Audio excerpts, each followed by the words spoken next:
I'm Dave Rosenfeld. I'm the director of a nonprofit organization called the Solar Rights Alliance, which is the Association of California Solar Users. We believe everyone has the right to make energy from the sun without unreasonable interference from the utility. Part of what I also do is I coordinate the Save California Solar Coalition, which is the campaign to stop the utility profit grab to kill rooftop solar at the California Public Utilities Commission. And I'm joined by 3 other awesome coalition partners who you will hear from. Bronte Payne from Environment California, Richard Scaff from Designing Accessible Communities, and Grant Smith from the Environmental Working Group. These are, the 4 of us are 4 of 180 organizations that have been fighting for many, many months and growing to make sure the utilities do not kill rooftop solar, and in fact that we can keep it growing and make it more equitable. What we're going to do here is our goal is to alert you to, well, first is to make the case, because we want to assume nothing about why California's rooftop solar experiment has been wildly successful and why we ought to keep it going and growing for the good of the order. What the utilities are doing to try to kill rooftop solar right now, just as it's taking off for working class people, and what our strategy is to stop that. And then importantly, how you can make sure that you can help. And this is a smart group of activists who know how to get things done. So we're excited to be in front of you to make the case for all of this stuff. I'm going to do a bit of a flyover of just kind of the deal. Then this run of show, by the way, is in no particular order, but then Bronte will go in a little bit more detail about like the environmental case for expanding rooftop solar. And then Richard is going to go through the case for expanding rooftop solar from an equity standpoint, and in particular from the lens of a disabilities advocate. And what I think you're going to learn from Richard's presentation is he's going to talk directly from his experience as an advocate for the disabled and for medically fragile people. But I think what you'll hear in Richard's presentation, you could transmogrify any of that, any kind of aspect of kind of equity and the human experience in electricity, and how growing rooftop solar can correct any number of just disparities and inequities in our society. And we'll kind of touch on kind of tying that together, but I think you'll hear from Richard a lot of those notes. So you'll hear the environmental case, you'll hear the people case, and then Grant from Environmental Working Group is going to just go through the utility playbook, what we're experiencing here in California, in fact, is a playbook that they are executing in all 50 states to try to burn rooftop solar to the ground. So we can make no mistake about what's going on here. And then we'll do questions. So everyone will do 5 to 10 minutes, hopefully more on the 5, less on the 10, but it's cool. And then we'll leave plenty of time for questions. Mari, have I framed it up good? Is this what you were expecting, or did I go off the rails already? No, you did great, thanks. All right, so I'm going to share my screen and do a quick deck. I may need, oh no, I can share, super, okay. So, and I think we'll want to make sure that not everybody's going to do a screen share, but I am. So let me do that and see if I can be quick about it. And if people wouldn't mind giving me a thumbs up that you can see my screen share, that'd be great. All right, cool. All right. So in brief, I'm going to do a little flyover here of what's going on. So Save California Solar is not an organization, it's a coalition of the willing. So we've just kind of given it a brand just so, because brands are nice, but it is literally like we are a collection of 180 groups with a lot of different interests and focuses who all just believe that we need to keep rooftop solar growing, and we're working to stop the utility profit grab. To be more specific, our goals are to keep solar and battery storage growing and make solar even more affordable for working class communities, including renters. And I will just say, just because this is an important, a little bit of a myth that is still floating around, is this idea of like solar is for the rich. And it's just not true. Just under half of all solar is going into working in middle-class neighborhoods now. It's an incredible success story. About 150,000 people are going solar every single year, over 1 million solar installations. And this year alone, and solar is rapidly going on multifamily homes too. So it's not just single family homeowners. And so this year alone, 100,000 more renters are going to be served by solar, based on the projects that are in the pipe. So we want to keep solar growing. We're at 1 million. That's great. Well, that's nowhere near where we could be. And we want to make it more affordable so we can get it into the hands of millions of people, working class families all over the state. Bronte and Richard are going to kind of touch on this in more depth, but just kind of really in brief, why do we need more rooftop solar? There's a lot of reasons why. To kind of choose your angle. People should have more control over their energy bills. They shouldn't have to choose between paying groceries and buying, paying their energy bill and groceries. We have this amazing technology that allows people to make their own energy and keep some of that wealth in their pockets, in their families, in their communities, rather than giving it to PG&E or what have you. We ought to help more people do that for that reason alone. We need more rooftop solar because every rooftop solar installation not only benefits the individual who has the solar, but in fact, it benefits everybody. So if you don't have solar and you know someone who does, give them a hug because they're saving you money. And here's why. Because the major reason why we all pay out of our nose for electricity is because of long distance power lines. Yes, the same long distance power lines that sparked the wildfires and caused the blackouts. They are also the most expensive aspect and the fastest growing cost in the electricity system. And not incidentally, is also the thing, it's how the utilities make their money. It's their business model. So they are incentivized to spend more money on long distance power lines.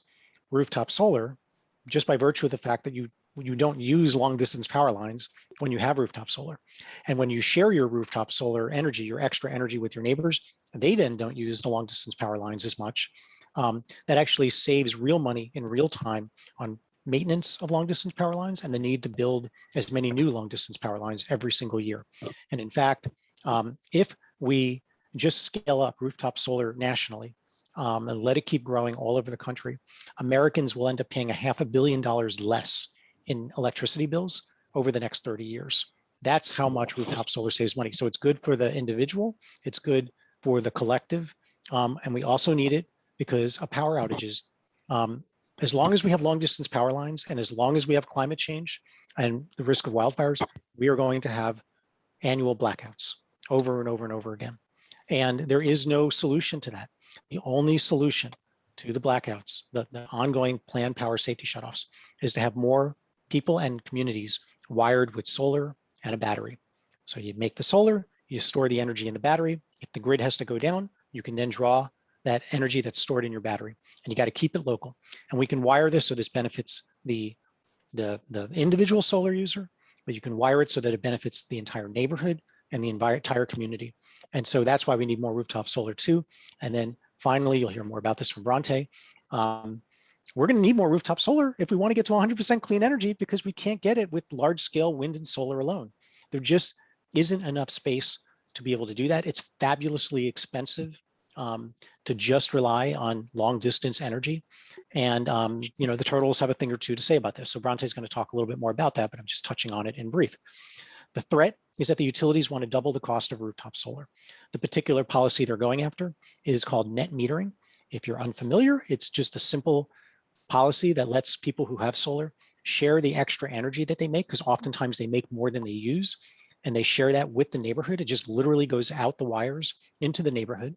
The utilities sell that energy to the neighbors at the same price that they sell other energy, and then they credit the solar user that same amount. So they get a credit on their bill. And this is an important part of how people, working class families, have been able to afford the solar, is they invest in the solar system in one way, shape, or form. And then they reduce their bill by making their own energy. And then they make a little bit of money on the side by giving their extra energy to their neighbors, and the entire system saves money because we use less long distance power lines. The utilities are trying to burn that whole system to the ground in 3 ways. One, and this is all in a proposal that the utilities have made to the California Public Utilities Commission, who is, as we speak, deliberating on the utility proposal and will make a decision at the end of this year. The proposal is 3 things. One, a tax on solar. So if you have solar, you'd end up paying, depending on who your provider is, anywhere between $56 and $91 a month just for the pleasure of having solar. If you're a larger system that serves a school or a farm or a business, you'd end up paying, these businesses and schools would end up paying between $1,000 to $3,400 a month just to have solar. But that's not all. The second thing utilities are proposing is to cut that credit I was telling you about by 80%. And then the third thing is to have any unused credits expire at the end of each month rather than at the end of each year as it currently works. This is important because most solar production is happening in the spring and the summer months, and you accumulate a lot of excess energy credits for that you then apply in the fall and the winter. But if those credits expire at the end of each month, then that plus the 80% cut in the credit plus the monthly solar tax ends up doubling the cost of solar and rolling us back to where we were 15 years ago when solar truly was only for the wealthy, and it'll take completely out of hands of working and middle class people and end the solar market, which is what the utilities want. Now, of course, the utilities don't say what's really driving this, which is rooftop solar cuts into their profits. So instead, what they say is that rooftop solar is bad for people, actually is bad for the poor, that all the people that have solar don't pay their fair share of the grid, are excessively subsidized, and as a result, it's rooftop solar that's the reason why everyone else is paying out of their nose for electricity bills. That's what they say. And they've set up a front group called Affordable Clean Energy for All that looks really nice and good, but is actually the utilities. It's a load of junk, but when you say something often enough, it can often become true. This is really what the story is, which is utilities have been getting a guaranteed profit for decades to build long distance power lines that have sparked wildfires and power outages and have caused electricity bills to skyrocket. And they have to deflect the blame to somebody else, and they've chosen rooftop solar to do so. So again, to remember, the real villain is long distance power lines. That's why we pay out of our noses for electricity bills. It's also how the utilities make their money. Rooftop solar mitigates that cost. That also cuts into their profits. And that's what this fight is all about. So our goal is to stop that utility proposal from getting adopted by the CPUC, and instead to get the CPUC to reinforce net metering, to update it so that we can keep solar growing and actually make solar even more affordable for working class people, including renters. We've built an awesome coalition. I believe you folks are a part of it. It's 180 groups. This is just a smattering of the organizations that have stepped up and have joined in the fight. We've been active for many, many months now to kind of drive the whole point forward. That's Monopoly Man Bob, which we put on tour. This is a press conference that happened down in San Diego when we were fighting off some legislation last month that would have done an end run around the CPUC process. And so Mari asked me to make sure that we kind of put up a take action. We can send this out also after the webinar. And so the top thing is we now are in a drive to get 200,000 people to tell Governor Newsom to stop the utility profit grab. We think Newsom is really the target here. He's the one, he's the boss, he's in control of the whole state. And so we want to get 200,000 people to sign this petition to Governor Newsom. We would love your help in circulating this and getting as many people as possible to sign and get this delivered. And then work with your organization to amplify the voices of the people who have signed in the form of phone calls and other kinds of actions to the governor. We would also love your help to help us double the size of our coalition. We want to get to like 300, 400 organizations, local groups that all have some skin in this game and believe that this is an important part of the fight for, both for people and for planet. And then we also need to get more mayors and council members and local elected officials to weigh into and step up. We could use your help doing that. So that's what I got. I'm going to turn it out over to Bronte from Environment California, and I'm going to stop my screen share. Oh, hello. I'm going to see if I can share my screen.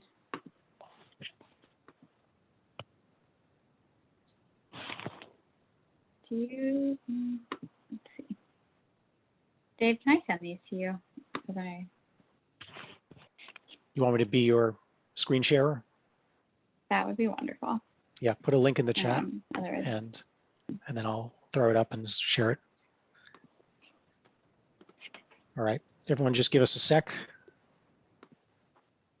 Okay, well, while Dave pulls that up, I'll just introduce myself again. My name's Bronte. I'm the Go Solar Campaign Director with Environment California, and I apologize in advance. I think I'll be closer to the 10-minute mark because it turns out there are a lot of benefits when it comes to protecting California's climate and land to rooftop solar. I'm excited that I get to chat with you guys about it.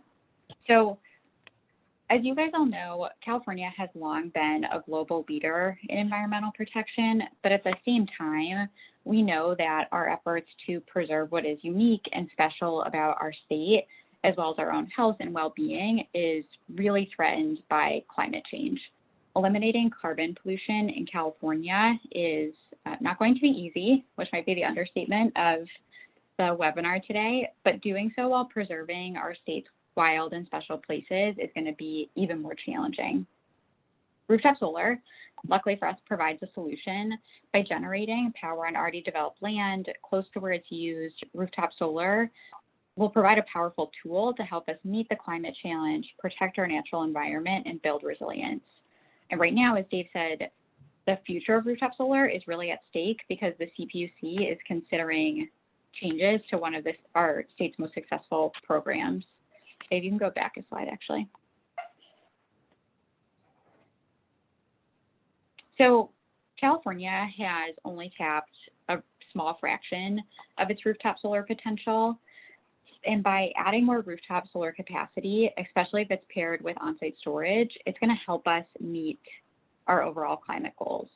According to analysis by NREL, the residential, commercial, and industrial roofs in California have the technical potential to produce more than twice as much electricity as was used in all California homes in 2019. So we're not shy on how many more rooftops we can cover with solar in California.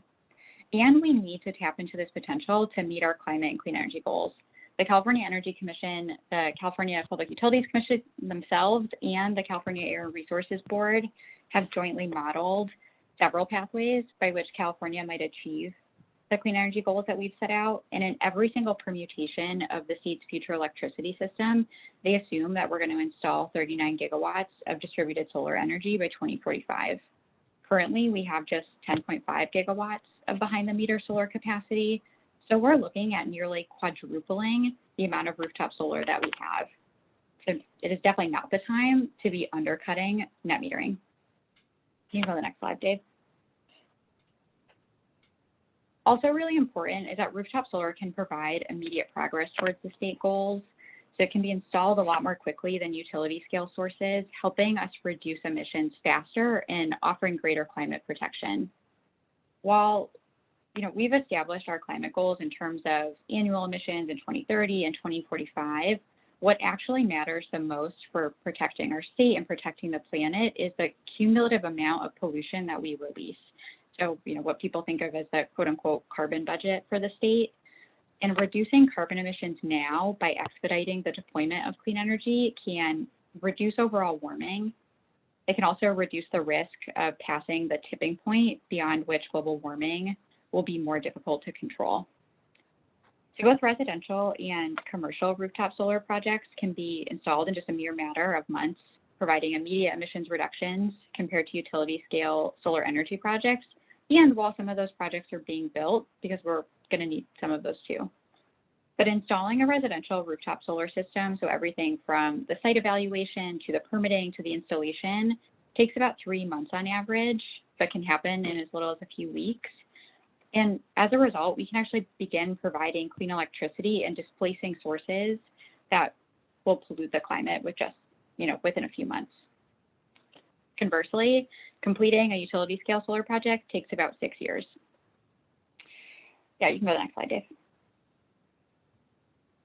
The other really important part of the rooftop solar puzzle is that it can help us meet our climate and environmental goals while minimizing damage to our natural spaces, to plants, and to the wildlife that I think make California a pretty special place and that the state is working really hard to protect. So unlike other forms of electricity generation, rooftop solar has very little impact on existing land uses. It typically doesn't disrupt habitat, affect farmland, or alter the natural landscape. Not only is it installed on already developed land, but it also produces electricity close to where it's consumed, which, as Dave mentioned, reduces the need for those long distance transmission lines that in and of itself disrupt other land uses. And rooftop solar installed with or without batteries allows for renewable energy generation while conserving our land. By contrast, other other forms of renewable energy generation, like utility scale solar, use really large areas of farmland and desert and undeveloped land that has to be converted for this usage.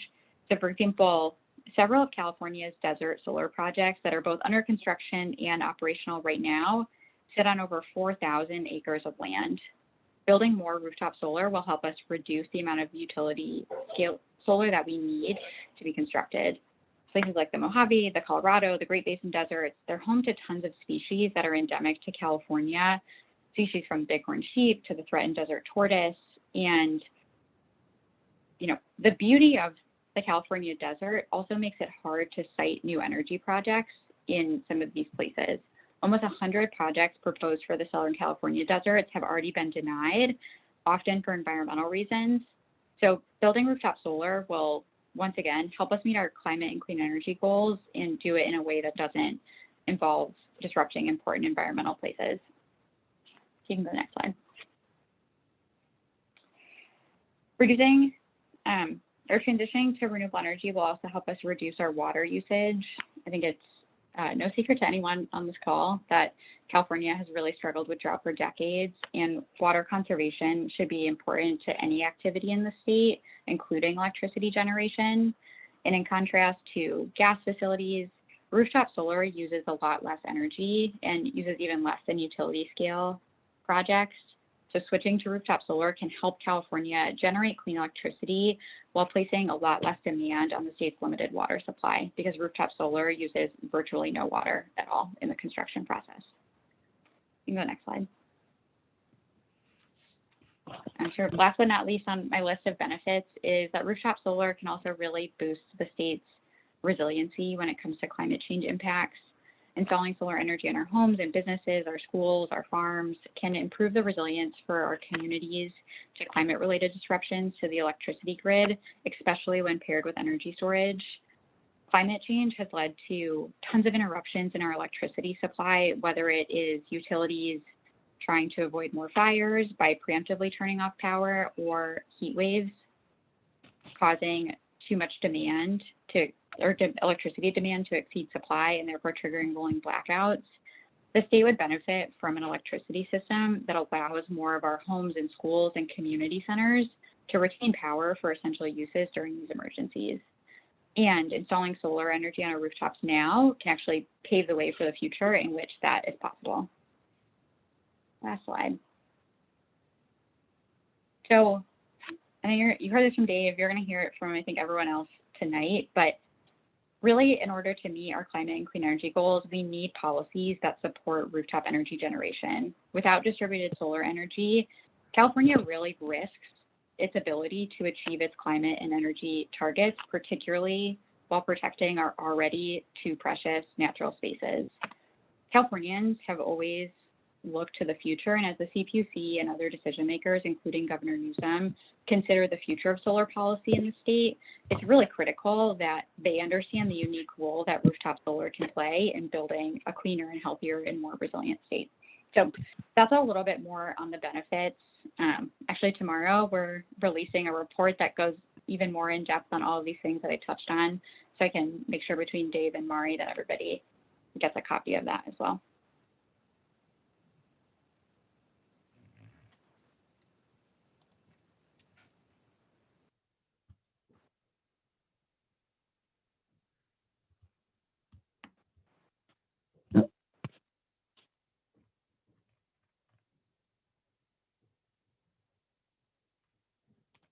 From you, Dave.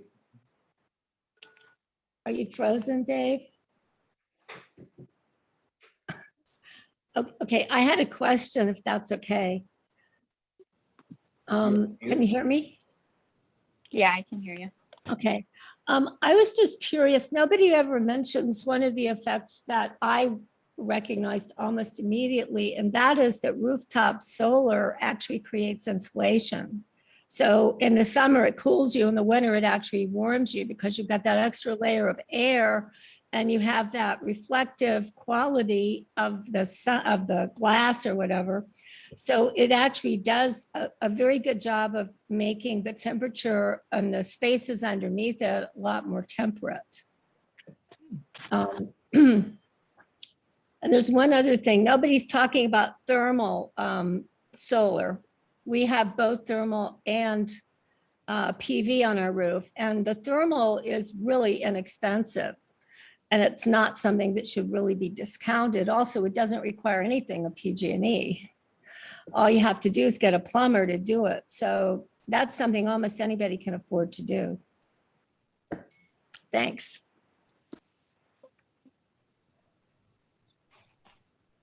I had muted myself. That was what was going on. Thank you, Mari, for that. Okay, next up is Richard Scaff from Designing Accessible Communities. Richard, take it away. Hi, David. I have to apologize. I don't know how to turn on the camera, so you're going to have to see me with two of my 4 grandsons for the rest of the presentation. And maybe that's better. I don't know. It would be great to my see name you, is and it's always great to see your grandchildren. So it's a pleasure Well, either that's way, very and we're kind. glad you're here. Thank you, David. My name is Richard Scaff. I'm the Executive Director of Designing Accessible Communities, a California nonprofit organization whose mission is to educate the public about the rights of people with disabilities, and more specifically, advocate for an accessible built environment. I'm here to speak about the policy the California Public Utilities Commission has adopted that allows the state's for-profit electric utilities to turn off power to their grid. So during periods of high winds, high heat, and low humidity, their grid system equipment can't create sparks and cause any more wildfires and kill people like those caused by the PG&E grid equipment malfunction in the last couple of years. Those PSPS events, public safety power shutoffs is what they call them, are now needed because our for-profit electric utilities, especially PG&E, have not apparently for many years adequately maintained or upgraded their grid system. Their solution? Turn off power to their grid during those specific weather conditions. So when the grid isn't energized, if the high wind causes a system failure, power line knockdown, or a switch failure, there won't be any sparks causing a wildfire. The problem with the use of a PSPS event, or the more appropriate term as far as I'm concerned, de-energization event, is that many California ratepayers depend on consistent electricity to operate medical and mobility equipment or refrigerate medications. A number of us were at the CPUC hearing in early 2020 when the electric utilities were asking the commission for permission to use grid de-energization so their equipment wouldn't cause any more wildfires. We explained to the commission that vulnerable seniors and people with disabilities weren't opposed to electric utility grid de-energization as long as real mitigation measures were in place to assure that vulnerable seniors and people with disabilities had the consistent electricity needed during those events. The commission, however, voted 5-0 to allow the electric utilities to de-energize, and the only mitigation measure the commission required of the electric utilities was that the utilities must educate the public about PSPS and how the public should prepare for them in the future. Shortly after the decision, I worked with the then CPUC Executive Director, Alice Stebbins, who was eventually been fired by the commission, in an effort to create real mitigation measures that would protect the state's most vulnerable seniors and people with disabilities during electric utility de-energization events. At one point during that effort, Ms. Stebbins had commission staff set aside close to $300 million in commission self-generation incentive program funds that would be used to purchase residential batteries like the Tesla Powerwall for vulnerable seniors and people with disabilities living in Tier 2, Tier 3 wildfire zones, and those that also participated in the electric utility medical baseline program. The medical baseline program, for those of you that don't know about it, is available to any ratepayer who has a medical condition that requires the use of electricity to operate medical or mobility equipment, and allows those ratepayers to use more electricity while being charged at the lowest rate for that electricity, and not be charged a higher rate as if they were using it for a benefit that wasn't a medical benefit.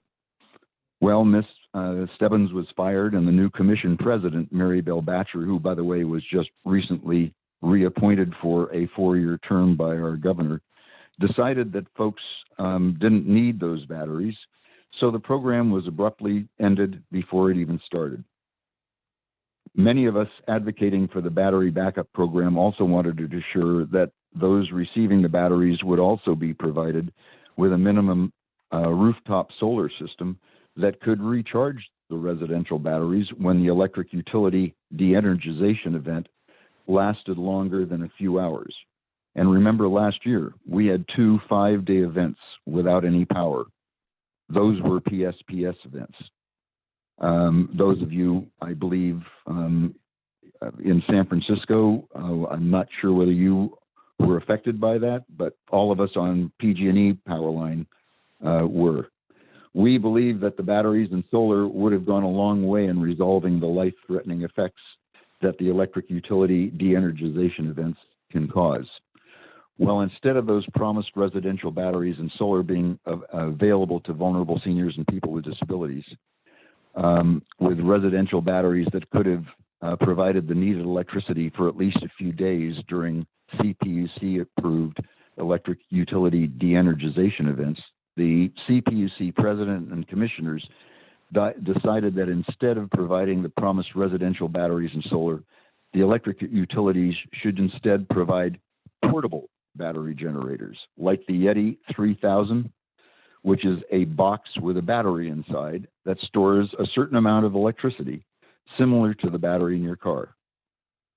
The commissioners believed that those portable battery generators should be made available to all vulnerable seniors and disabled ratepayers and would provide the needed electricity to operate their medical and mobility equipment, and this is the kicker, for at least 6 hours. How does that mitigate the effects of having no consistent electricity for a day, 2 days, or like in 2020, up to 5 days? And if a person getting one of those Yeti 3000 batteries happens to be a diabetic and must keep their medication refrigerated, they are told that the Yeti 3000 doesn't have a battery large enough to store enough electricity needed to operate a refrigerator for more than a few hours. Can you imagine how effective that would be if the electric utility decides it must de-energize its grid for a day or 2 or even longer? Real mitigation measures must include residential and a minimal rooftop solar system to recharge the residential batteries when a de-energization event lasts more than a few hours. And those same batteries and solar backup systems must be provided to those vulnerable seniors and people with disabilities who live in multifamily housing. Based on documentation from PG&E, between 60 and 80% of that electric utility's medical baseline ratepayers live in multifamily housing facilities. Presently, during an electric utility de-energization event, not only do those folks have no electricity available in their apartment, but their apartment may be on an upper floor in the complex, and they depend on an elevator to get them from their unit to the main street floor.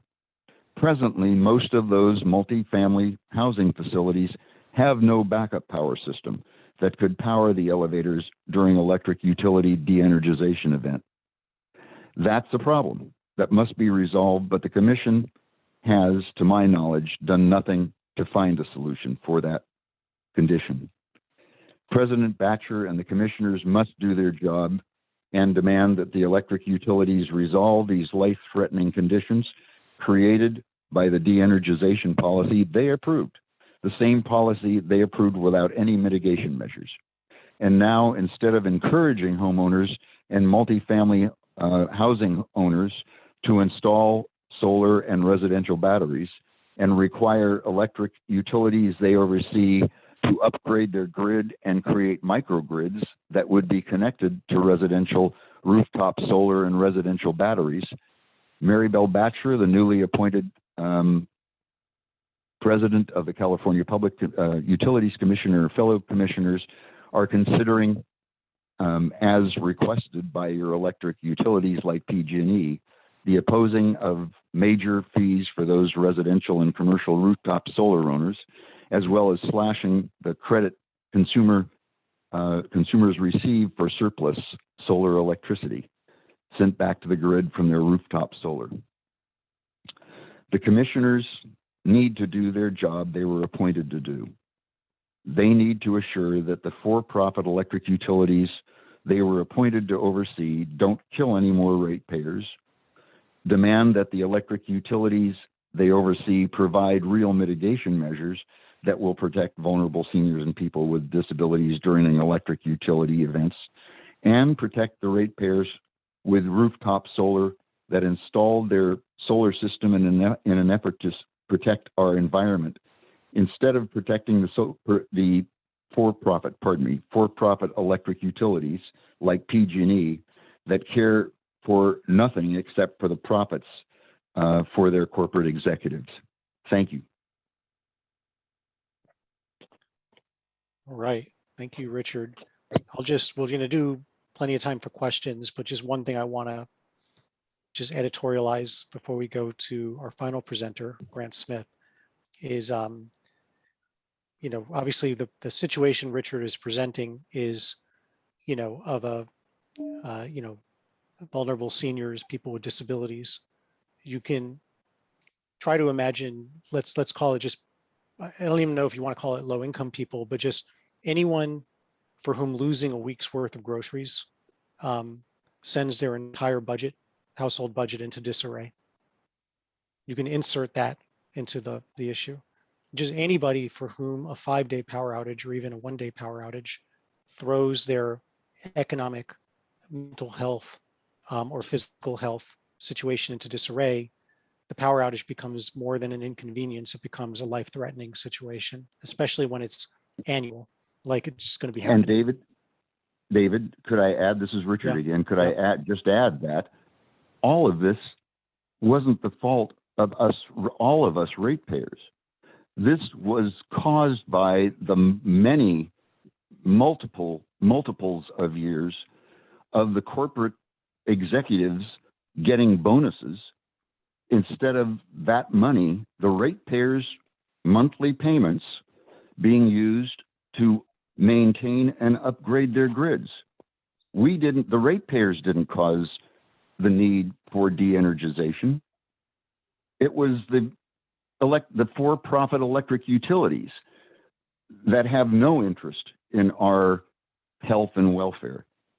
Their only interest, that has been clear, is that their corporate executives and their stockholders are well financially taken care of. And that's obscene. We should be, as Governor Newsom said once, we should be taking over the for-profit electric utilities and making them non-profit electric utilities that actually serve the public, not serve the corporate executives. Thank you. All right. So that's a good segue, that last part you just said, Richard, to Grant Smith from the Environmental Working Group, because the particular attack, so like the solutions are really clear. I think very common sense. We need to more rooftop solar paired with a battery everywhere. And the path to doing that is really clear. We're already on the way. This is getting, so this is nothing stopping us except the utilities and what they're doing to lobby our government to put a stop to all of this. And as I was saying before, the arguments that they're making are, they can't just say, oh, boo-hoo, rooftop solar is cutting our profits. They have to come up with some argument that gives politicians cover to do it. And the argument that they're making is rooftop solar is bad for the poor, that rooftop solar is the culprit for your rising electricity bills. And for the sake of equity, we need to kill off rooftop solar. And I've just went through kind of how on the merits it's garbage. But I think another important thing to understand is that this is part of a playbook that has been well developed by the utility industry nationally, and they're deploying it all over the country. And so Grant, from his perch as the Environmental Working Group, a national organization that is doing amazing work, not only in California, but around the country, is going to talk about what they've observed, not just in California, but in the other 49. So Grant, take it away.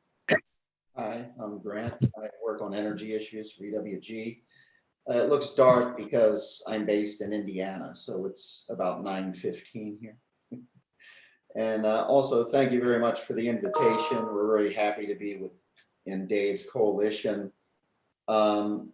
We did file testimony in this proceeding. It's our first big foray into energy in California, although EWG has had an office in San Francisco for some time and lobbies at the state capitol on more of the environmental, consumer, toxic issues, that type of thing. So we're getting into this and appreciate the support that Dave's given us and the opportunity here to talk to you. And I'd like to also point out that what California has done, it is remarkable, very successful, as Dave points out. I'm from Indiana, red, very conservative state.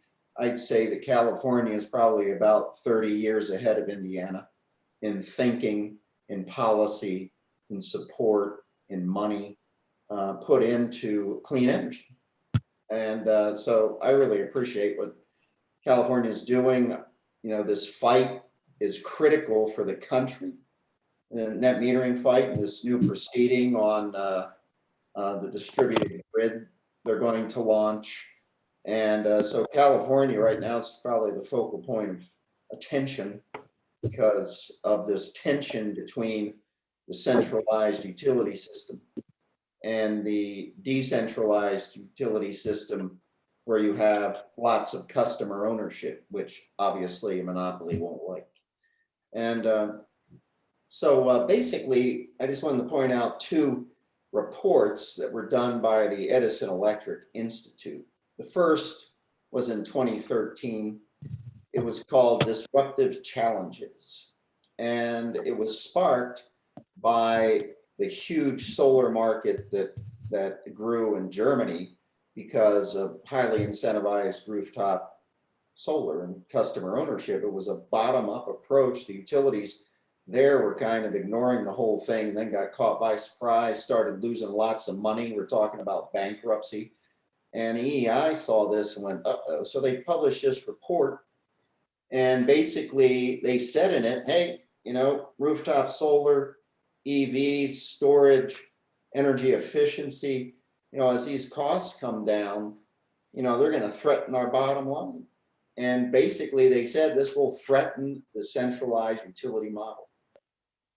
And they laid it out right there. What's happening in California now, these policies are pursuing on net metering, on customer charges, they laid out in this report in 2013. And utilities are pursuing it for the better part of a decade across the country. And for instance, on the customer charge, you know, you have your customer charge traditionally $6 to $10, covered the line coming into your house, administrative costs like billing, that type of thing. And so between 2014 and 2017, there were over 200 utility proceedings in the country to raise those costs. And that's because of this report and the utility coordinated effort across the country. And 60% of them were successful. They didn't get everything they wanted, but they've been chipping away at this for some time. The other one, of course, they pointed out was to cut the compensation you get for rooftop solar. You know, hammer on net metering, make it less beneficial to customers, and to protect these huge power plants that they built. Just to give you an idea, you know, by 2012, coal was already done. I mean, Wall Street, all these guys were saying, well, the investment's going to shift. You know, by 2018, natural gas was threatened. Natural gas plants by what Rocky Mountain Institute called clean energy portfolios. You know, this is energy efficiency, solar, rooftop solar, storage, you know, utility scale solar, and demand response to control load, control output from air conditioning and other things that you're probably familiar with. And what happens is you get stranded assets or stranded costs. Their power plants become uneconomic. And for instance, Rocky Mountain Institute said, well, this is going to be tens of billions of dollars in uneconomic power plants. In Indiana, just to give you an idea, we still are 70% coal in generation. And these guys are hanging on these plants. the estimated stranded cost for Duke Energy alone in Indiana for coal is $8 billion. Now you can imagine what that is across the country. These things, and what happens is they get pushed off the market. The more renewables you have, the less they run. The less they run, the less money they make. And so again, you know, they're talking about carbon capture on natural gas. Forget it. I mean, it's going to increase the cost to the point. Well, they'll put them out. They're already on the cusp of being run out of the market. The smaller plants are by solar and storage. It only run during, you know, the summertime when you have peak electric demand, high electric demand. And so it's pretty much over already. And, you know, since 2013, you've been seeing rear guard action, right? to try to save coal, to try to save natural gas, and also nuclear power is becoming completely uneconomic. That's why one of the reasons you're getting all these nuclear bailouts around the country, which is $15 billion and rising, is because utilities are saying, hey, we need these plants. We have to have them running. And so their state legislators are passing laws to bail these people out in rates. So you have the same thing going on in California, rear guard action against customer-owned solar, customer-owned storage, microgrids, the whole bit. I mean, the big microgrid controversy in that proceeding in California is the standby charge, another charge. You know, they're calling it something else for rooftop solar, but essentially they're trying, you know, this grid charge they have, essentially a demand charge or a standby charge. And you know, the state's kind of saying, you know, the staff commission is saying, well, maybe we should shave that a bit to allow microgrids to take off, and utilities are pushing back against it. The other report is called The Future of Energy, and it's the utility spin document on how to couch these issues, which is what Dave's getting at in terms of, you know, this is high cost. So net metering becomes private solar, right? You know, these greedy private people that have invested their own money in solar that's actually helping the grid. You know, they're shifting cost to you. And utility scale solar becomes universal solar. And they're saying it's cheaper. You know, it's just not one or two, you know, there's not a few people getting it. Everybody gets it, right?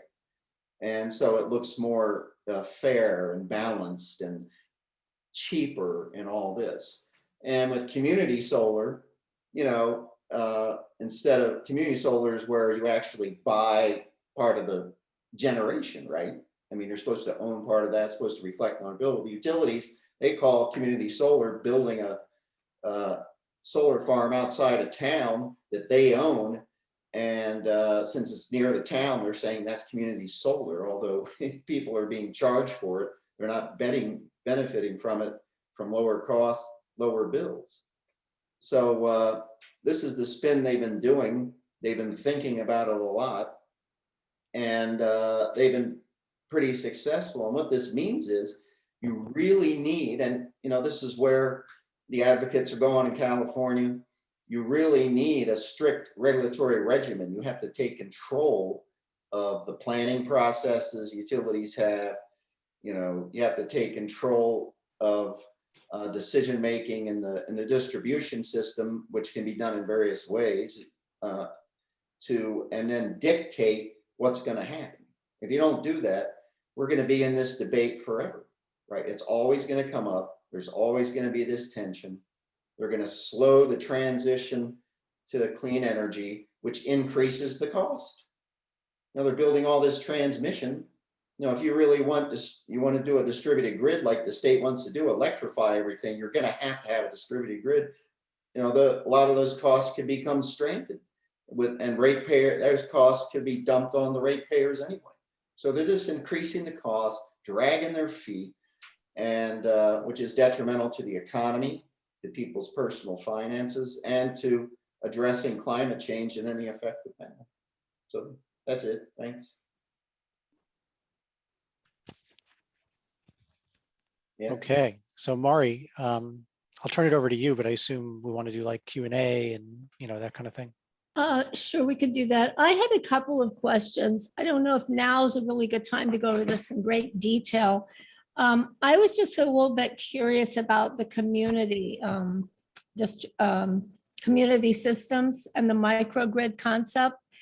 Is that ever done within, say, a block of people, or does it have to be some other kind of system? I mean, if you have like a housing organization and they had their own system set up with their own backup batteries that they were kind of sharing, is that what that is, or is that something else? I'm sort of curious what the definition means. A microgrid can be a house, it can be a commercial building, it can be a block, it can be Okay.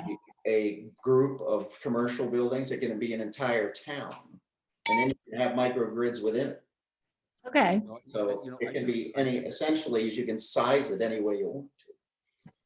Right. But the bigger you get, so that's absolutely right. Once you get beyond the house level, you know, so a house is, or an apartment building, solar and a battery or a microgrid. Once you get beyond the house level, there's regulations, you know, because then you're dealing with the collaboration.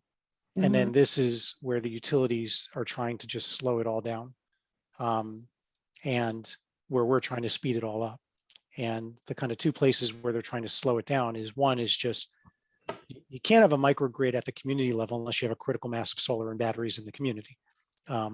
So obviously one way to slow it down is just slow down rooftop solar, slow down battery adoptions, slow down all that stuff. And there's three ways in particular they do that. And then the other way is, then Grant was talking about this, is like just the rules about how it gets wired together, who's in charge, who can do it.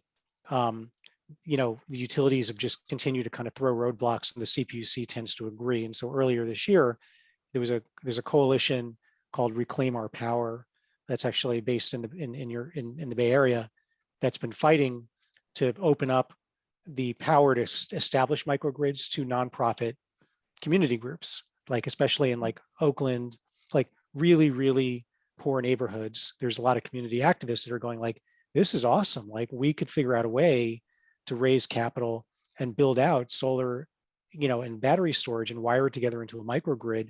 And it could reap all kinds of benefits for these incredibly poor neighborhoods and have a lot of, you know, have resilience centers and food banks and schools, and then also apartment buildings. But they want to own it, you know, like if they're going to do it, they want to own it. And PG&E is lobbying to kind of make sure that they essentially own it. And so there's a lot of kind of fights over kind of like that ownership. And that's another aspect of it. We can win on all these things, I think. It's just we're just outlining kind of like, why don't we have this today? That's why we don't have it today. so are there any particular communities that have this already set up and are doing it successfully anywhere? Not That at you- scale, not at scale. So Yeah. UC San Diego is an example of a microgrid at like a really big level.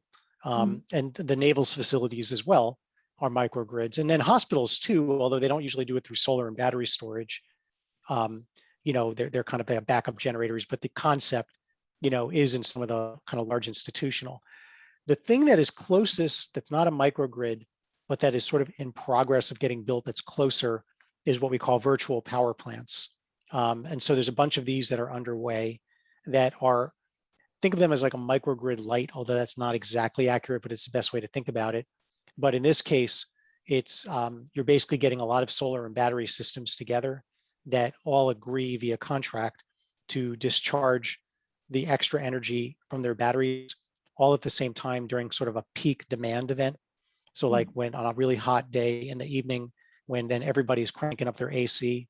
And instead of the utility, traditionally what they do then is in response, they crank up these gas-fired power plants, or in the case of Oakland, a jet fuel powered power plant in Jack London Square.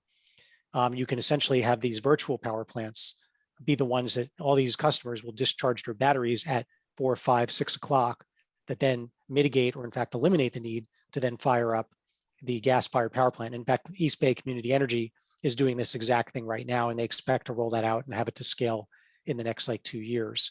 So we're getting there, you know, but we're still in the pilot phase. But in terms of like examples of microgrids, I think there may be one that the Clean Coalition has documented on their website. So if you want to Google them, I think they've got that more, but certainly not enough. So I see some hands up, so I'll, you know, stop there. The Clean Coalition? It's That's the called? name of the organization. Yeah, so they do some good work promoting microgrids, and I'll just type them into the chat and you could Okay. Google them. And they do excellent work and they're part of the coalition.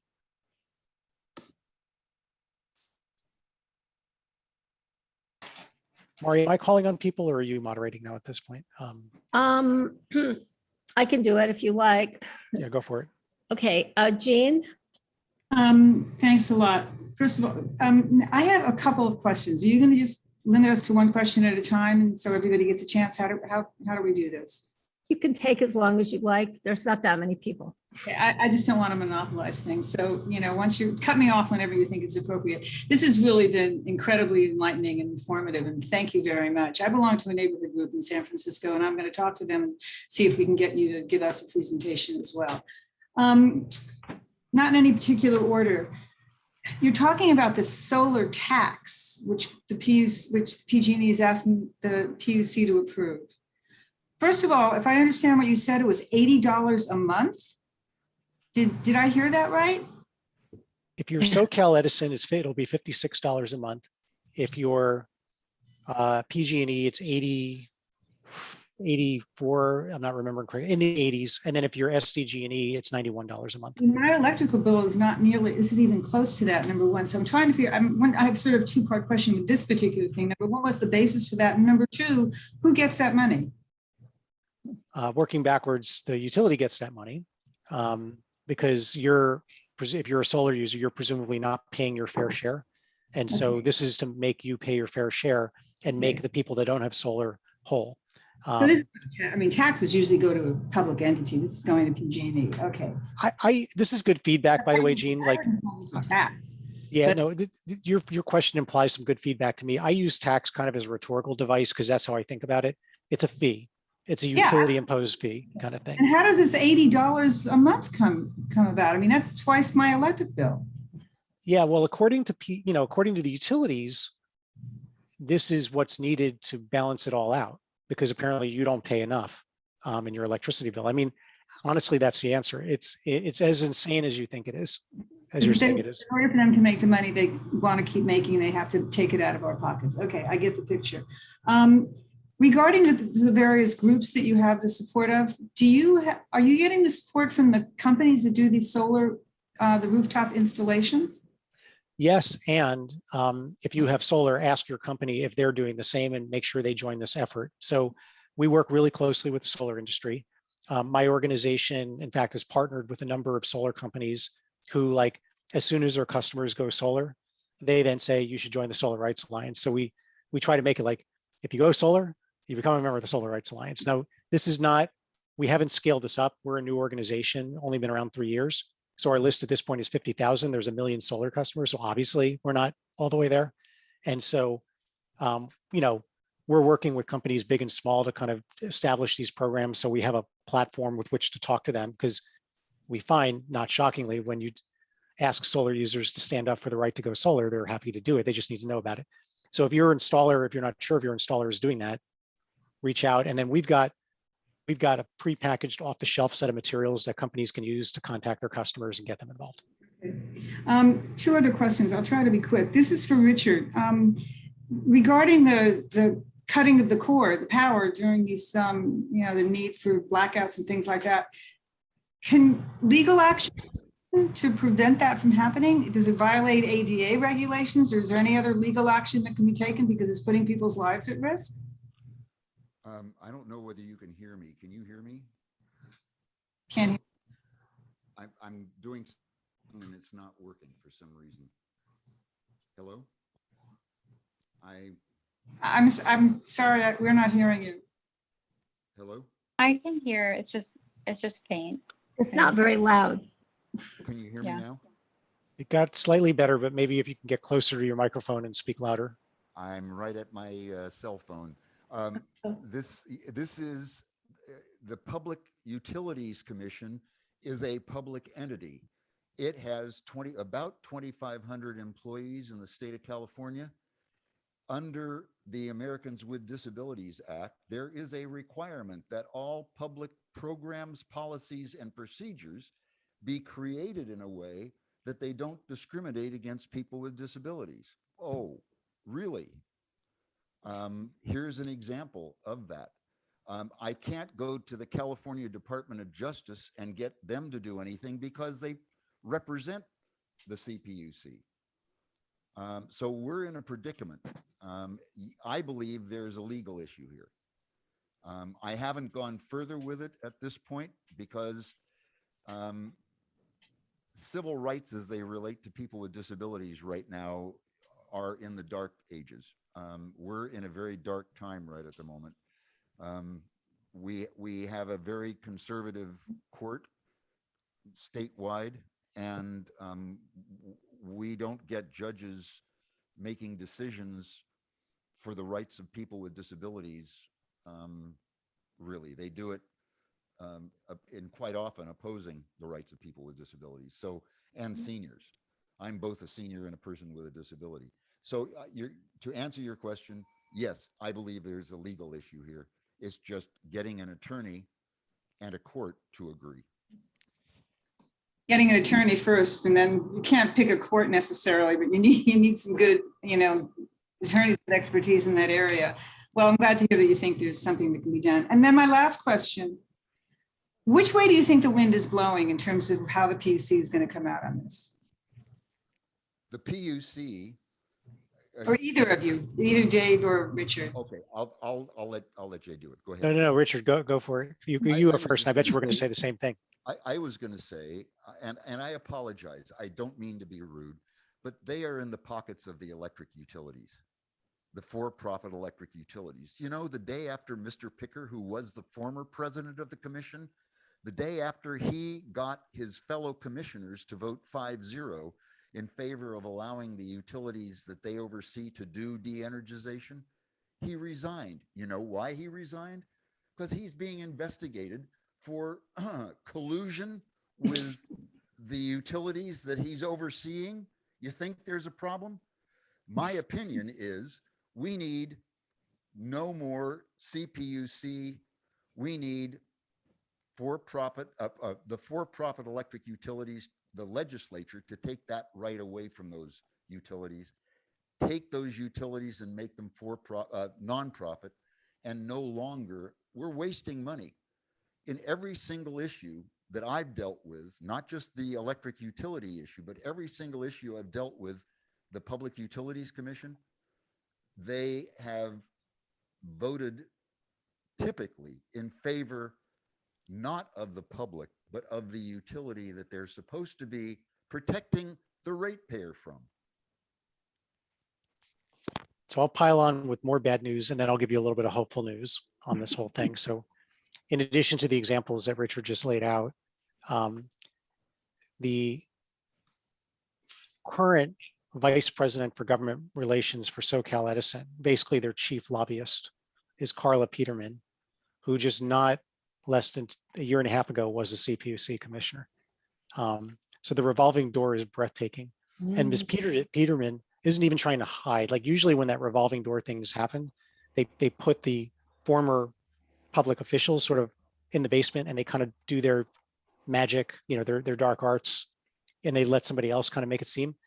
She's just representing them like to her former colleagues. Like they're that brazen. Right. So that's right. So that's the bad news. And like, I don't know if every single commissioner is like that. Like I actually have some hope for one or two of them, but writ large, the hopeful news, this is why we're targeting the governor and not the CPUC per se. I mean, we are, because we have to, they're the decision makers, and like we still have to try and like make an appearance of persuasion. Like you just have to do that. But the buck stops with the governor. He appoints these folks. He's basically is the one that made their political career and cannot. And so, and he's, for most Californians, they don't even know who the CPUC is. So most people know the governor and they know the president. And they think that the governor runs everything. And frankly, that's the way they should think about it. So I don't even mean to be like elitist about it. Like that's a good way to think about it. It's like our government should be simpler. And so we are basically saying, if you're going to do anything, it'd be help us get a grassroots surge of energy to the governor, basically saying we're holding you responsible for stopping the utility profit grab to kill rooftop solar at your California Public Utility Commission. And what are you going to do about it, Bob? And we So he think could- that we can make that happen. So he could strong arm the CPUC to decide the way he wants to, and if there's enough public pressure, then that's the way it would work. Public pressure would put it on Newsom, and Newsom in turn, or the governor in turn, would strong arm the PUC. Is that what Right. And that's exactly right. And there's no formal process for that to happen. And in fact, if we Right. said, they would deny that that's ever how it goes down because they're Right, supposed to be right. independent. you're right? But Exactly. like, this happens all the time. Like governors basically go, it's in my political interest for something in the executive branch to go my way. And phone calls get made from Right. people to people to people to people to people, and voila, that's how it happens. So Okay, I probably have a million and one other questions, but I've taken up enough time. Thanks a lot. So does anybody have any more questions? Yes, I do. Okay, go ahead. Marcia here from the Tom Hurley camera.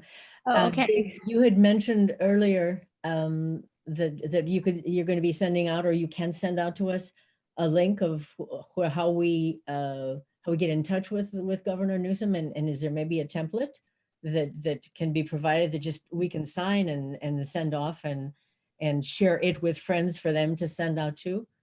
I would love to have I would love to get behind that Mhm. communication and share it with friends that I know would do the same thing. I think I know of about 2 or 3 petitions already that are out there that you can sign. And Dave has a really robust social media program, which we can share with you, and reports as they come out. Like we said, Bronte said they're going to release one tomorrow. So we'll have that new information. But yes, it's sort of been our intention with these town halls to have action items. So the actions will be essentially, I like the idea of a postcard campaign to the governor, because he gets a lot of these little pieces of paper and they all say the same thing. And they just come from everywhere. That's the idea. They just come from everywhere, of people who, want to tell him what they think. And he is up for recall right now. And I just counted, I think there's like 59 people running for governor. So I don't know what the chances are of him being strong-armed or being, suggestions made to him. But yes, I think that's the way to go. You can definitely, and Richard, I'm sorry, Richard, you sent out an invitation about something coming up about one of the commissioners having a hearing. Is that correct? Yes, there is not a hearing, but an event coming up by oh goodness, you caught me. Oh. Let me go ahead and finish and I'll look it up and get back to you. Give me just a minute. Okay, that's okay, because I yes. have it. I sent it out to some people already. I It's just the- wanted to know if that was particularly aimed at people who are disabled or have health issues, or if this was more of a broad event for other people as well. No, it's the Disadvantaged Communities Advisory Group meeting. Okay. And, they speak both to the California Energy Commission and to the CPUC. Okay. So So- it's important, yes, for everybody to get on that event. But we could all become disabled at any time, believe me. Well, That's been happening to a few people I know. So just because you're not now doesn't mean you shouldn't worry about the possibility coming up soon. So anyway, that's good to know. I have that information. I'll be sending that out. And I'm trying to think, was there any other questions? Yeah, I have a question. Okay. I mean, how does this relate to the city of San Francisco's effort to own its own power grid and separate from PG&E? Well, I think that's a really good question, and I think we should bring that up with the supervisors. And I have sort of broached the subject of various issues with regard to solar power with my supervisor's aide a few times, so she's familiar with the fact that I'm interested in it. But I believe that we should be asking really good questions about this. As we know, they say they're getting their you know, clean energy from somewhere and they're selling it to us as clean energy, but what does that mean? You know, where's it coming from? And also, of course, we know that Hetch Hetchy has energy and all that, and that all goes to the city. It used to go to everyone. Now it just goes to the city. The city's the only one that gets the water now too, really. So all of that, you know, great setup, we had our assets, the public assets are all basically just going to the city now, not really to the public anymore, or at least a lot of them are. But that's the questions that I think we need to get together and decide how we're going to ask those questions of the supervisors, because they're the ones that are, you know, putting these situations together. And if anybody has any basic idea of how to start that, let me know. Mayor, could the supervisors be, I don't know if this is possible, but could the supervisors be asked to pass a resolution opposing what the PUC is planning to do? If the city of San Francisco supported the Solar Rights, you know, Alliance effort and on record, and that's in support of that, it might make a difference. I mean, Newsom is a San Franciscan and San Francisco is a big city, but is that even possible with this, with San Francisco? I think it's more than possible. And I'm sorry, what did you say?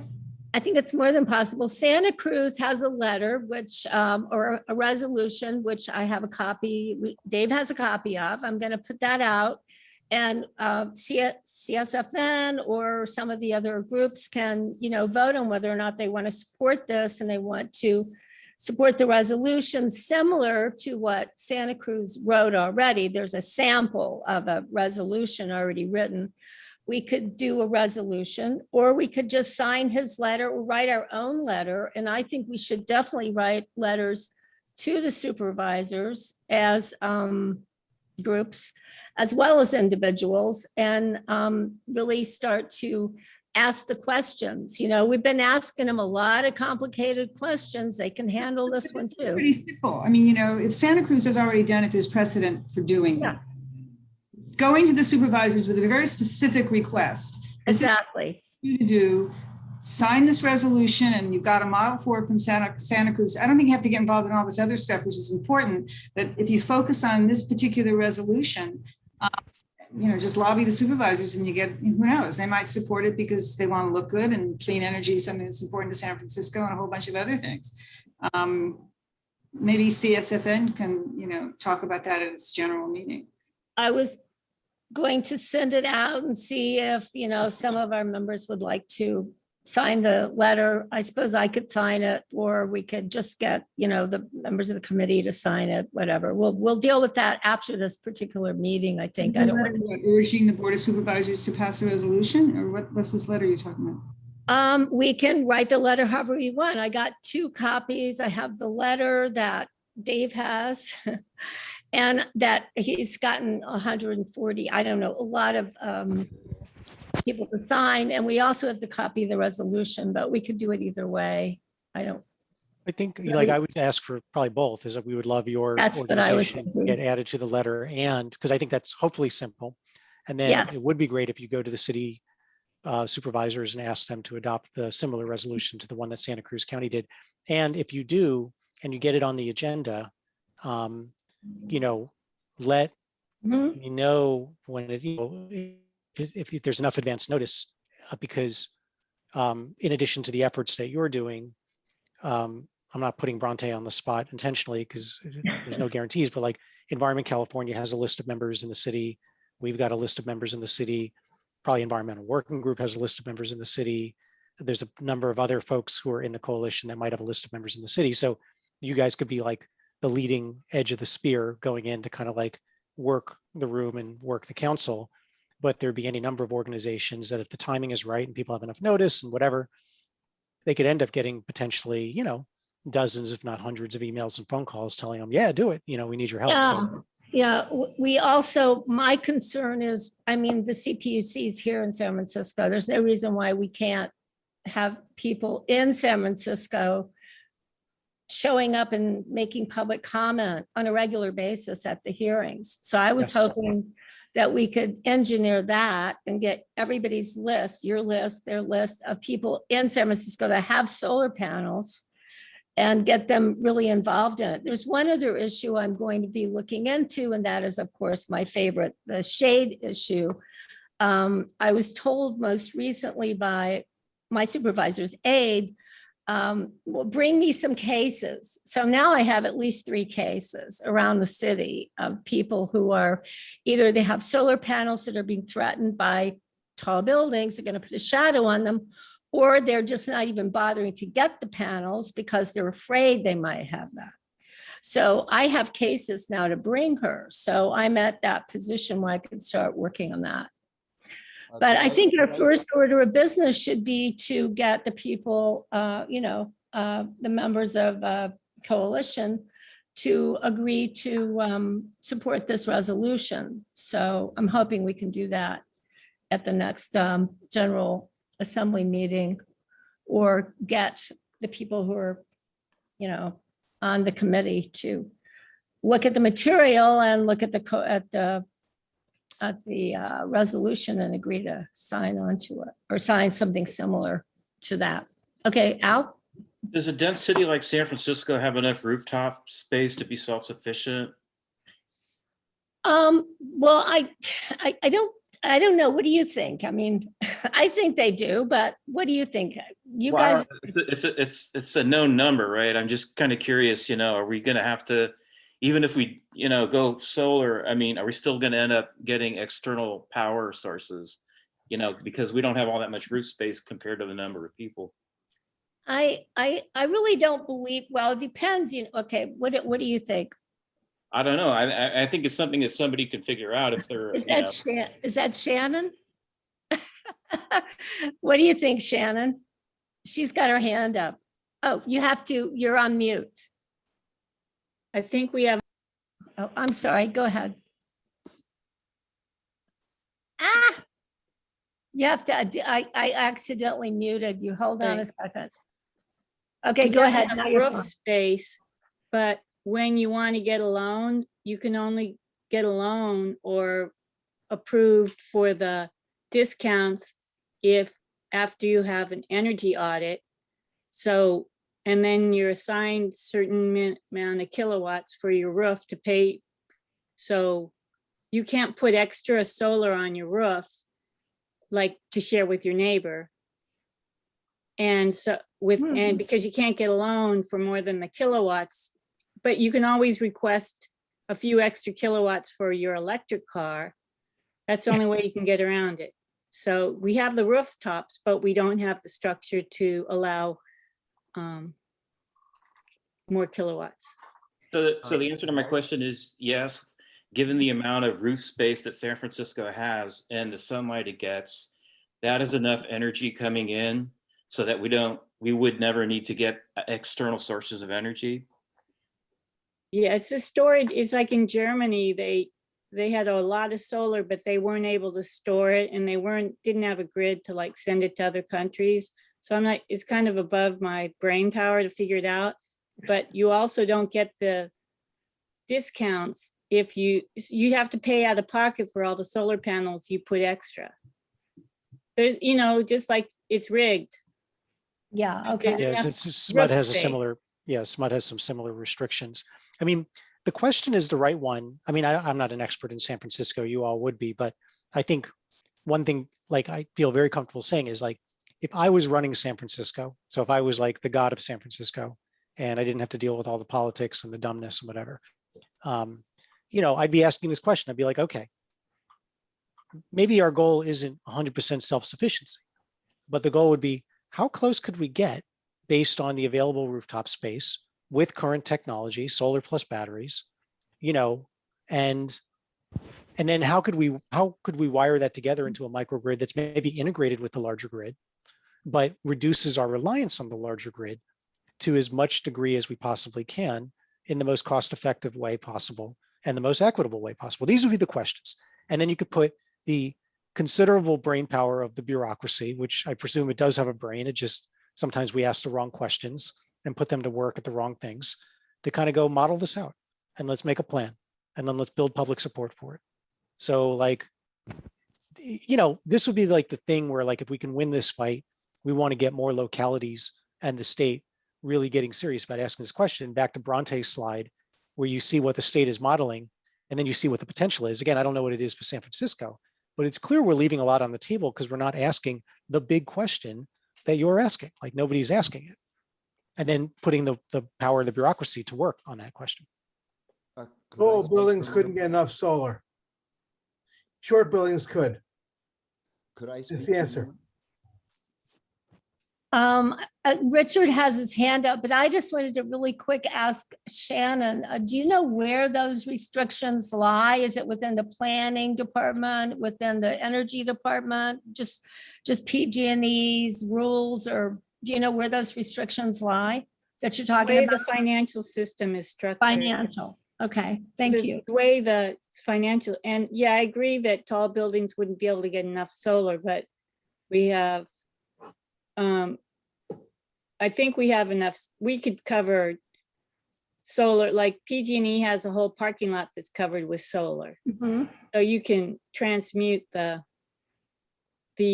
large building, you can shift the in-city solar installations to other areas to cover the big buildings.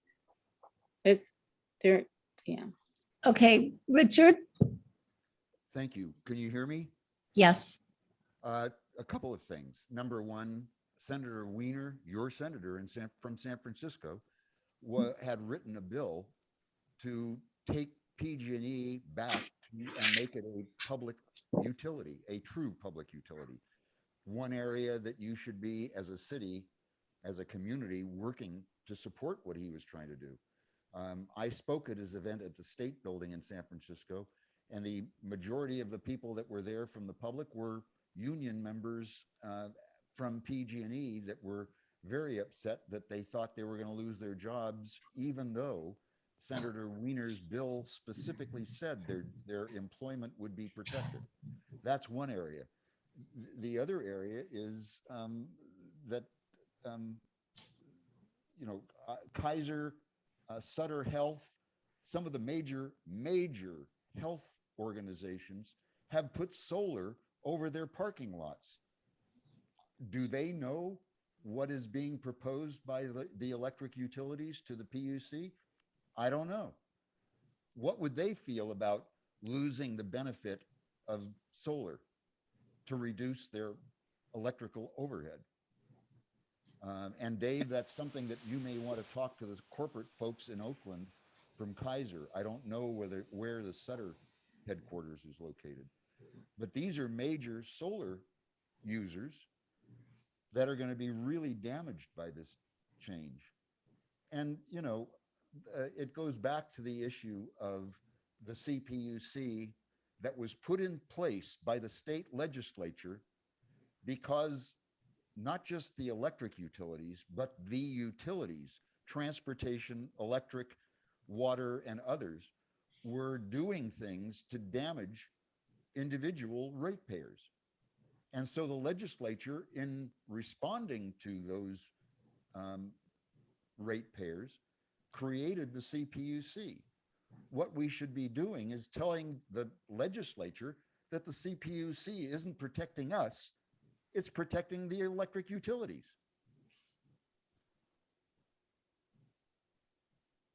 Okay, well, as I guess a couple of states other than California seem to have gone through a period of time where they actually did have the utilities mess with their solar system, and they somehow managed to convince them not to, they convinced the governor or something to push back. I think Georgia a few years ago had something called the Green Tea Party, which I heard about a few years ago, and I don't know if they're still around or not, but they were actually the Tea Party people that were so upset about their private ability to, have their own solar power that they pushed back at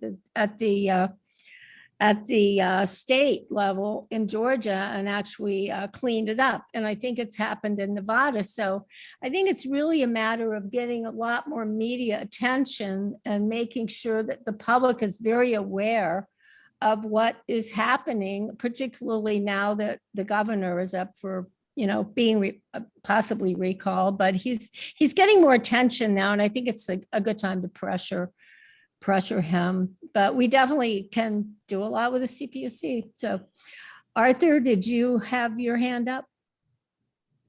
Yes, I did. I like to say that, first of all, the amount of solar you get in the winter is a lot less than the amount of solar you get in the summer. And you have to realize that solar comes in, that you have a lot of energy comes in wind power at night. And therefore you got to integrate that together. You can't have solar and batteries only. You have to have wind power as well. Yeah, that's an idea. And we need some power lines to be able to get the wind power in. So think about solar power in the summer, solar power in the winter.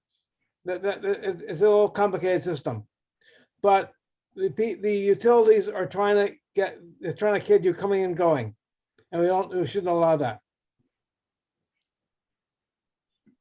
Okay, there's also the matter of the fact that we start out with DC power. I've had this conversation years ago with a scientist and an attorney I work with about, why do we bother to convert it to AC if it's just going to be in the building? I mean, the boats and RVs and, ships, and they run on DC.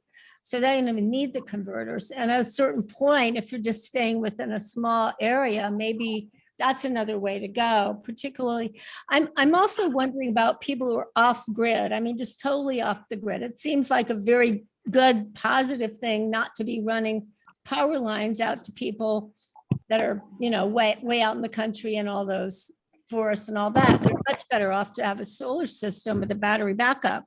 And quite a few of them do. So that's another, I wonder what percentage of the solar systems are off the grid. Do you have any idea? Does anybody have any idea? Well, the thing about solar is that people have to buy DC. They can't have to buy DC power utilities because the same thing with electric cars. Electric cars, they have 9, 12, 10 volt, the 12 volt negative batteries because they have to have one to control electronics. You can say, so that's why they have 12 volt negative batteries to control the electronics. The same thing is true with utilities. You have AC power because utilities need AC power for transmission. Therefore, we need AC power for all local stuff. They're not going to buy DC. They can't buy DC TV. Can't buy DC other things. Not yet. Well, you're not going to be able to. It's non-economic to build it. I know, it's because it would require a whole other industrial changeover, but I mean, theoretically. The industrial changeover is not going to happen. I know. So if Not I could, fast. as an engineer, DC heats up the wires. It loses a lot of the energy. It's just, Yeah. as a client, it's just not practical. Okay, just in a boat. In a boat, it's okay, but Or a when you have car. transmission lines, the wires get hot, you're basically heating up the air. You have to have big lines too, right? Yeah, that's why they're very high voltage. It's all Yeah. about the current, Yeah. Okay, Jean, Dave, I think you said there were how many users of solar power in California? What was the number you gave? 1 million something? It's 1.2 million solar systems in the state. I don't know whether, if this information is available, is there a way of harvesting the names of all the people who have solar power? Yes, there is. Can maybe get the names and contact information? That's a lot of supporters. Yeah. So you can get the addresses because it's permitted. It's permitted data. There's no central database, so you'd be going around to every municipality and getting, the permit data, and Right. that would only have, of course, the address. You could, of course, do creepy, data harvesting, which, of course, every major company in the world does, and match it with other creepy databases to figure out who lives at that address and what magazines they Or subscribe you to. can send it to occupant. Yeah, right. we're not doing that. Suffice it to say, it's too much work, and it's also, I think there's a question of whether that's the right way to go about doing things. Obviously, the question of just, how do we make sure that every single solar user in the state is engaged is a big one. And I forget if this came up on this call or in the previous call, but I was on, but we work pretty closely with a lot of solar companies to make sure that their customers are engaged. And if your solar company, if you're not sure if your solar company, well, if you have solar, you'll know if your solar company is engaged, because if you haven't heard from them, then they're not engaged. And so call them and let them know that there's a fight going on that affects their business and their customers' interests. And we've got a lot of off-the-shelf materials that they can, like literally an email that we've already written that's been sent a gajillion times by other solar companies. We know the customers will open it and read it and take action. And so, you can connect me with them, and we're happy to work with them on a program. The State Industry Association is also very aggressive in doing this. And of course, so I think, every little bit helps, of course, but this is literally what I think about every single day is how do I get You get to all them. 1 million solar users, active and doing this kind of stuff. And, it's what our mission is. And we're just getting started and we need your help. So I believe there is a database. I've seen it and it's huge. So you have to go through, if you think looking through your planning department to find your project numbers and all that, and your plans is complicated. Think about 1 million, and you pick the year, I've seen the files are huge. You Yeah, I know, I get it. download them in segments. What's the timing for this decision making? they're going to make a decision by the end of this year. Maybe it'll move into the beginning of next year. The CPUC will. And, I think we want the governor to make a political decision of his own that he does not want to be the person who handed PG&E the knife that killed rooftop solar. We'd love for him to make that decision in the next couple of months. Does this decision-making process include public hearings? How does it work? There'll be public hearings. So there'll be, most of what's going on is happening in like the most obscure stick a pin in your eye kind of process. That's just not fun. And so for those who want to just go and participate, what I recommend is the CPUC meets every 2 weeks. Just show up and just get on the public comment list. It doesn't matter whether it's on the agenda or not. No, I understand. Like forget their process is just arcane and complicated and intended to shut the public out. But the bottom line is they meet twice a month, and they have at the beginning of every meeting a place where public can make 2 minutes of comment. And this whole time we've had at least 10 people, sometimes 20. And in the last one, we had like dozens and dozens signed up to testify. And so you can do that as a regular citizen. You can do that as many times as you want, and you can get as many people or as few people. And I think a steady drumbeat is great. So that I think is great to do for the next couple of months. You could do that, put that on autopilot and just make it a thing that everyone does every 2 Thursdays, in a month. In around October, we think, and this is squishy because we're not sure, but in and around October, the CPUC, maybe November, they will float what's called a proposed decision. And that will be basically a draft. And obviously we will need to make sure that there's lots and lots and lots and lots and lots and lots of formal public comment that goes into the CPUC around that time. But what I would say again is, if you have to pick one thing to do, it would be getting as many people as possible to send a message to the governor by any means necessary, like however you want to do it. Postcard campaign, the petition that we're hosting on the Save California Solar website. Environment California is hosting the same petition on their website. You guys could host it on yours. It doesn't matter, right? Like we just need lots and lots of people to weigh into the governor and call his office.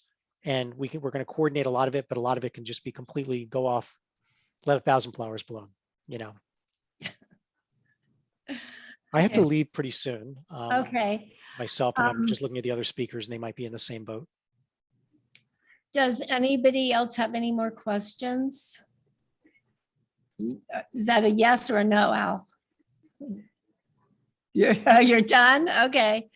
Thank you, everybody. I see Chris Parks joined us not too long ago. Do you have any questions, Chris? I guess not, or else he's muted. Okay. Okay, he doesn't seem to. So I guess that's it. You know, we've had a pretty good meeting. We'll put together this information and we'll try to get some action on it. I know some of these people are not from San Francisco. So we've gotten a, you know, broader, slightly broader group of people here than, you know, just San Francisco. But we'll put together the information and post it. And there's, like I said, Dave has action items and he calls it a toolkit. So he's got a tool. Is that what you call it? A toolkit? The toolkit. Yeah. And I posted the link to that. Great.